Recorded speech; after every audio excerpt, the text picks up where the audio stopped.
The ground cracked beneath her boots, dry and brittle like old bones. It hadn't rained in months.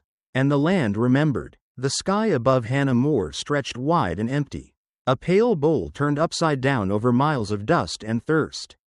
Her fingers trembled as she tightened the wire along the sagging fence, the sun pressing down on her shoulders like a weight that would not lift.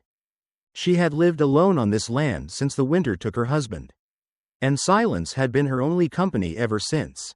There was a time when laughter lived here, when boots thudded on the porch and voices danced with the wind. Now, the only sound was the creak of wood and the whisper of the dry breeze through the dead grass. Her ranch, what was left of it, barely held together. The well coughed more air than water, and the barrels leaned, empty and cracked. She had gotten used to the loneliness. Or maybe she had simply worn it like a second skin, something tight and familiar, hard to shed even if she tried. But that day, something changed. It started with a shadow. She saw it near the old well. Just a flicker at first, easy to mistake for a mirage in the heat. But her eyes, used to reading the land, knew better. She stepped forward, her breath catching in her chest. And as she approached, she saw him. A man, a warrior. He was crumpled beside the stones, one arm twisted beneath him, the other resting across his chest. His hair was long and black, tangled and streaked with dust and blood. His shirt was torn, skin beneath streaked with dried red. His chest rose slowly, too slowly, like each breath was a decision he had to fight for. Hannah froze. Apache. The word thudded in her chest like a heartbeat made of fear. She had heard the stories. Everyone in town had. Stories of raids, of fires, of barns turned to ash and families left with nothing but tears and smoke. The warnings always came with whispers. Don't go too far from your land. Don't trust shadows. And here one was, bleeding into her dirt. She should have turned back, should have walked away. But she didn't. Instead, her boots crunched forward, step by step, the wire still wrapped around her glove. The man didn't move. His eyes, half-lidded and dark as thunderclouds, fluttered open and met hers. There was no threat in them, no fire, just pain, and something older, desperation maybe, or the quiet dignity of someone who expected to die without begging. She swallowed hard, her throat tight with something she couldn't name. Water, he rasped, just one word, just breath, barely formed. Her instincts screamed no. The world said run, but her heart whispered stay. She knelt, still out of reach, her hands trembling, dipping her tin cup into the well. She let the rope drag until she felt water. Not much, not enough, but it would do. She pulled it up, cold drops spilling over her knuckles as she held it toward his cracked lips. He drank slow, each sip like a gift he hadn't expected to receive. His eyes never left hers. When he was done, he let his head fall back against the stone, and his chest moved easier now, more like a man still tethered to the world. Hannah stayed where she was, watching the dust settle around them. Her hands still shook. No one would have known if she'd left him. No one would have blamed her. But there was something in that moment, something sacred in the silence between them. She didn't see a monster. She saw a man, broken, wounded, left behind by something cruel. And maybe that's why she stayed. Because she knew what that felt like. The prairie had a way of hollowing you out, of taking your joy and grinding it into the dirt until all you had left were bones and memory. She had buried her husband when the frost still clung to the grass. Dug his grave with her own hands because no one had come. Because the preacher had a sick wife and the neighbors had chores and grief made people forget how to be kind. She had watched him slip away, inch by inch, and had poured the last of the winter water into his cup. Just as she'd done for this stranger. She knew the sound of lungs that fought to breathe. She knew the silence that came after. And so she gave, not because it was safe, not because she owed him anything, but because the land didn't need more death. And neither did she. When she stood, the cup empty and her heart full of unease, she whispered a prayer, not loud, just a few words caught in the wind. God help me. As she walked back toward the house, the weight of her choice clung to her like sweat. The evening sun cast long shadows over the broken earth, and somewhere behind her, a man who was supposed to be her enemy breathed a little easier. She didn't sleep that night. Because kindness had a cost. And tomorrow, the land would collect its due. The morning came red and strange. The kind of sky that made animals restless and old men mutter under their breath.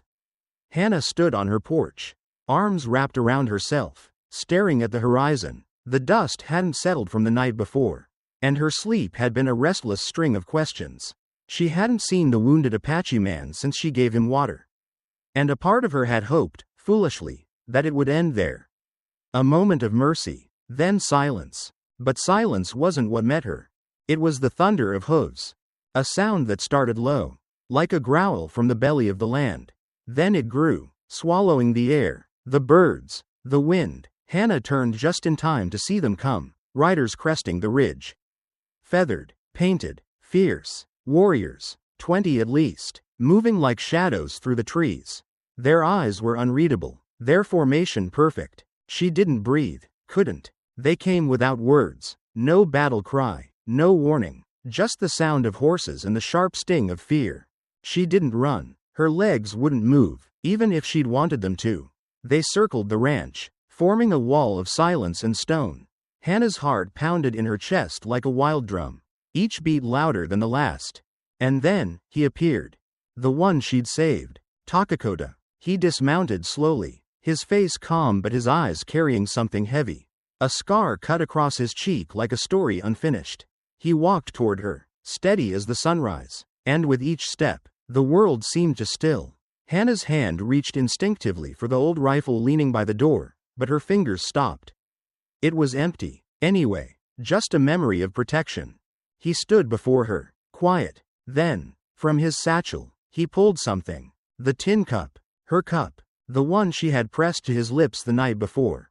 Hands shaking, heart full of uncertainty, the same cup now stained with dried blood, the rim dark and bent. He held it up without a word, then dropped it to the dirt between them. The clang echoed, a judgment, a marker, a choice.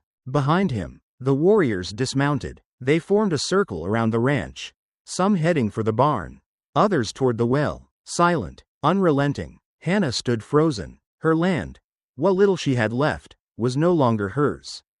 She had given water, and now, it seemed, she would have to give more. Takakota stepped closer, his voice gravel and smoke. You gave me life, he said. Now they ask who you are. The air was thick, almost choking. Why? She asked, her voice barely a whisper. Why are they here? They saw the cup, he said. They know you gave water to one of us. I didn't know who you were. She said, I just saw someone dying. He nodded slowly. But water is life. To give it is to bind yourself. They don't understand why a white woman would give it to a warrior. Because I'm not like them, she said, lifting her chin now, her voice stronger. Because I don't want blood on my land. He looked at her long and hard. They will test you, he said. She felt the weight of those words settle on her skin like dust. Takakota turned to face the others and spoke in their tongue. His words rolled like thunder, firm, low, and deliberate, but his voice wasn't met with agreement. One man stepped forward, tall, lean, with a scar that cut through his brow and down to his jaw. He spat something sharp, his eyes locked on Hannah like a hawk on prey. Hannah didn't understand the words, but the meaning was clear. They didn't trust her, and worse, they didn't trust Takakota anymore either. He had returned from death with a story of mercy from an enemy. To them, that was weakness. A few warriors barked words in response. Some nodded, others shook their heads. The air turned heavier still, like the sky itself was waiting for something to snap. Takakota stood calm, but Hannah saw the tension in his shoulders, the way his wounded arm trembled under the pressure of holding up his own name. Then he stepped forward again. She gave water, he said in English now, his voice like stone scraping over stone. Not because she had to, but because she saw a man, not a tribe. The scarred warrior stepped closer, his mouth twisted into something cruel. You helped me, Takakota said to Hannah, turning back. Now I help you, but they will not believe words. They believe blood. Hannah's breath hitched. What does that mean? They want proof. The circle of warriors tightened. A test, not of loyalty, not of courage, of blood. And as the knife was handed from one warrior to the next, Hannah realized what the cost of kindness truly was in this land. To give water was to stand trial. She looked at Takakota, the man she'd saved, the man who now stood between her and the wrath of his people. "I won't run," she said, her voice steady. He nodded once. "Then stand." The fire burned low in the barn, casting shadows that danced along the wooden walls like old spirits stirred from their sleep. The air was thick, filled with the scent of sweat, smoke, and something deeper, something that couldn't be seen, only felt: the weight of judgment.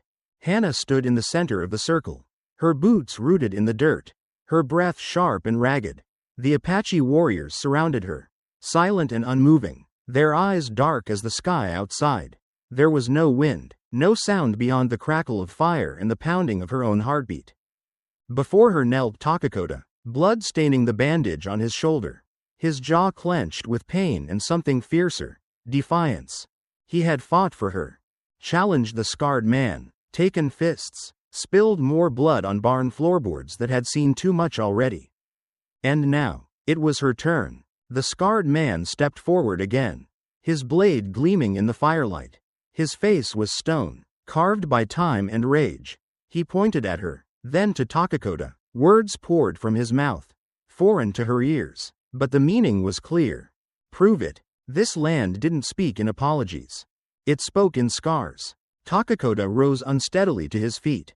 His arm trembled. Blood ran in slow rivulets down to his wrist.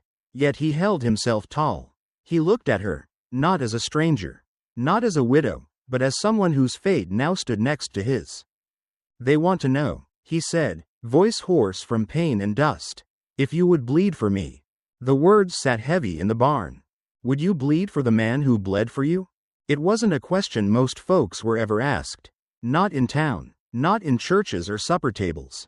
But here, on this cracked earth, in the heart of a dying barn, it was the only question that mattered. Hannah swallowed. Her hand shook, but her voice was steady. "Yes." The scarred man did not smile. He stepped closer and placed the blade in her palm. Cold, heavy, more than metal. It was a challenge wrapped in silence. Takakota reached for her, his eyes wide with fear. "You don't have to." "I do," she said, and she meant it, because trust on this land wasn't given. It was earned, and sometimes earned in blood. She raised the blade and pressed it to her skin. The sharp sting bit quick, clean. A line of red opened across her palm, vivid and pulsing with heat. Her breath hitched, but she did not cry out. Instead, she held her hand aloft. "Let them see. Let them know. I bleed," she said, voice echoing against wood and flame. Not as an enemy, not as prey, but as someone who stood between death and a man too hurt to ask for help. The warriors watched, still and reverent. Then the scarred man knelt. He pressed his hand into the blood-stained dirt at her feet. Then touched his fingers to his forehead. A symbol, a ritual, a silent acknowledgement of what had just happened. One by one, the others followed, hand to ground, hand to brow. Takakota stumbled forward, his body failing but his spirit strong. He reached for her, and she for him. Their hands met, his blood, her blood, mingling in the open wound between their palms. It wasn't romantic, it wasn't clean, but it was real, a bond formed not by words or promises, but by sacrifice. "You are one of us now," said the scarred man, his voice low, reverent, "but remember, blood shared is a bond that cannot be broken. If you betray us, we will return, and we will not be merciful." Hannah nodded, her heart pounding. "I understand," but she wasn't afraid, not anymore, because what she had done, what she had chosen, was not weakness. It was strength forged in the fire of loss and the burden of loneliness. Her husband had died and the land had gone dry, but she still had herself, her voice, her hands, her will, and now she had Takakota. He sank to his knees beside her, breath shallow, body failing, and still he clung to her hand as if it were the only thing keeping him upright. "You didn't have to," he whispered. "But I did," she said, "because you bled for me." Outside, the wind picked up, rustling through the trees like whispers from the past. The warriors filed out of the barn, one by one, shadows fading into darkness. They left behind only blood in the dirt and the weight of what had been sealed between two people by the edge of a knife. And as Hannah cradled Takakota's head against her shoulder, her wound burning hot and steady, she knew this moment would live forever in the bones of this land. Not a mark of betrayal, but the first sign of belonging. The silence of the town was worse than the yelling would have been. Hannah had faced drought, fire, and grief, but nothing stung like the way people looked away when she walked down the dirt street. The hem of her skirt dragging through dust and judgment. The general store, once a place of chatter and trade, fell silent the moment she stepped through the door. Mothers pulled children behind their skirts. Old men stopped mid-sentence, their eyes narrowing like she'd tracked blood across the floor. She had become a ghost, but not the kind that was mourned. "You're a fool, Hannah Moore," hissed Agnes Perkins near the flour sacks. Her voice carried like a thorn through dry air. "A fool to let him stay on your land. A savage on your porch is a bullet in your back." Hannah didn't answer. She just picked up the flour, laid down her coin, and walked out with her chin held high and her chest hollow. They didn't understand, wouldn't even try. They didn't know what it felt like to watch a man bleeding in the dust and choose mercy. They didn't see how Takakota stood between her and harm, how he had bled again and again to protect what little she had left. To them, he was the enemy, and now, so was she. The town was built on old blood and older fears. Every fence post, every church bell, every porch swing, they all came with stories. Stories about raids, about children stolen, about barns burned in the dark. And so when Hannah gave water to an Apache, it wasn't just water, it was treason. Back at the ranch, the air felt different too. Takakota moved like smoke through the trees. Silent and careful, he split wood with a stiff shoulder, fed the horses with quiet hands. He slept beneath the stars and kept his distance. Not from her, but from the past that refused to leave him alone. The scar on his face had faded some, but the scar on his soul was fresh. The others had left days ago, disappearing into the dust like wolves into the hills. But they had left a wound behind, one deeper than any blade. Takakota had chosen to protect her, and in doing so, lost something sacred among his people. He had loved a white woman, and that made him weak. She saw it in the way he stared at the horizon, in the way he never spoke unless spoken to, as if the wind itself had judged him and found him wanting. "You saved me first," she said to him one morning, kneeling by the well where she had first found him. The water still came up slow, brown at the edges. He didn't look at her. His gaze stayed on the water like it held some truth he couldn't yet touch. "You bled for me," he said, voice flat, "and they will never forget that." "Then why do you look like you're already gone?" she asked. Because he was. Gone from the tribe that raised him. Gone from the land that no longer trusted him. Gone from the stories he once belonged to. "They think I'm weak," he said finally. "That I let myself be ruled by a woman's kindness. That I forgot who I was." Hannah's throat tightened. "And what do you think?" He looked at her then. His eyes were dark, not with anger, but with sorrow so old it felt like the land itself had poured it into him. "I think I found something worth bleeding for," he said, "but I don't know if there's a place for it in this world." The words hung between them like a noose. Two people, two stories, neither of them wanted by their own. Hannah turned away from the well and looked out over her land. The barn still bore the black smudges of firelight. The fences had been mended by Apache hands. But the town only saw a trespass. The tin cup she had used to save his life sat on the porch rail like a monument to everything that had changed. She was no longer Hannah Moore, the widow. She was the woman who kept company with a warrior. And he was no longer Takakota, the brother, the son, the protector of his people. He was the one who knelt for a woman and let her bleed for him. They had both crossed a line, and now the land beneath them didn't know what to call them anymore. That night, Hannah sat alone on the porch. The stars above shimmered like old songs. Distant and cold, she wrapped her shawl tight. Though there was no wind, the air had turned still, like even nature didn't know which way to lean. Behind her, Takakota moved in the house, quiet as always, but even his footsteps sounded like apologies now. They were trapped, not by chains or bars, but by memory. By the unforgiving nature of two worlds that would rather see them burned than change. And yet, she did not regret the water. She did not regret the blood. Because in a land where love was a weakness and kindness a mistake. She had chosen both, and survived. But now came the silence. The kind of silence that only outcasts knew. The kind that made every sunrise feel like a reckoning. And still, she stayed. Because sometimes, home isn't where the land welcomes you. It's where the person beside you does. The wind had stilled, but the storm hadn't passed. It lived in their silence now, in the way Takakota stood by the well.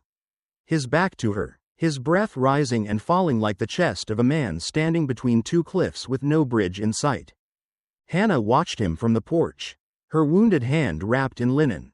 Still sore, still red, the scar would remain, but it wasn't pain that haunted her, it was his distance. Since the warriors left, he'd barely spoken. He worked from dawn till dusk, chopping wood, fixing fence posts, hauling water like a man trying to outrun something. As if the land would forget he ever crossed a line. If only he worked hard enough to make it right.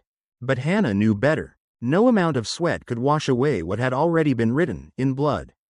In defiance, in love, she stepped off the porch, boots crunching over dust and cracked earth. The same earth that had borne witness to their vow. A vow not made with rings or words, but with the edge of a blade and a hand held open. Takakota, she called softly. He didn't turn. You haven't looked at me in 2 days, she said, her voice steady. Not really. Still he stood, shoulders stiff, hands clenched at his sides. The wind tugged gently at the strands of his long hair. The well creaked beside him, its rope frayed, old as the bones beneath the ground. They'll come back, he said finally, his voice low, hoarse. And when they do, they'll want more than blood. They'll want proof you've turned, that you've chosen. I already have, she said, his head bowed, as if her words were stones too heavy to carry. No, he whispered, you don't understand. They won't just question you. They'll destroy everything that ties you to your old life. Your home, your people, your name. She took a step closer. I don't want their world, she said, a world where I'm hated for mercy and shunned for love. Takakota turned to face her now.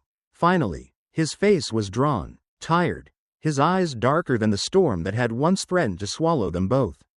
I can't give you a safe life, Hannah. I'm not asking for safe, she said. I'm asking for you. The words dropped between them like a match on dry grass. Takakota flinched, just barely, and then shook his head. You're still trying to be brave. No, she said, stepping closer. I'm choosing to be. He looked down, his hands calloused and blood-stained from the work. The war. The past. I don't know if I belong anywhere anymore, he said. Not with them, not with you. You belong with me, she said, her voice rising now, fierce like fire pressed between two stones. Not because I saved you, not because I bled for you, but because when the whole world wanted me to turn away, you stayed, you stood for me. His eyes lifted to hers then, filled with that storm, that ache, that longing he'd never spoken aloud. I don't know how to be anything but a warrior, he whispered. Hannah's hand reached for his, worn, torn, strong. Then be mine, she said. A pause, a breath, a heartbeat caught in the space between them. Then she stepped closer, rose on her toes, and pressed her lips to his. Salt, smoke, sweat, and sorrow. It wasn't soft, it wasn't careful, it was truth. When she pulled back, her breath lingered with his. Their foreheads touching, the sun warm on their skin, even as the air grew colder. I choose you, she whispered. Now and when they come again, I will stand with you. Takakota's hands curled around hers. He didn't speak. He didn't have to. Because love in this land didn't live in poetry, it lived in the silence between storms. In blood-soaked hands clasped tight, in eyes that refused to look away. That night, they sat beside the fire.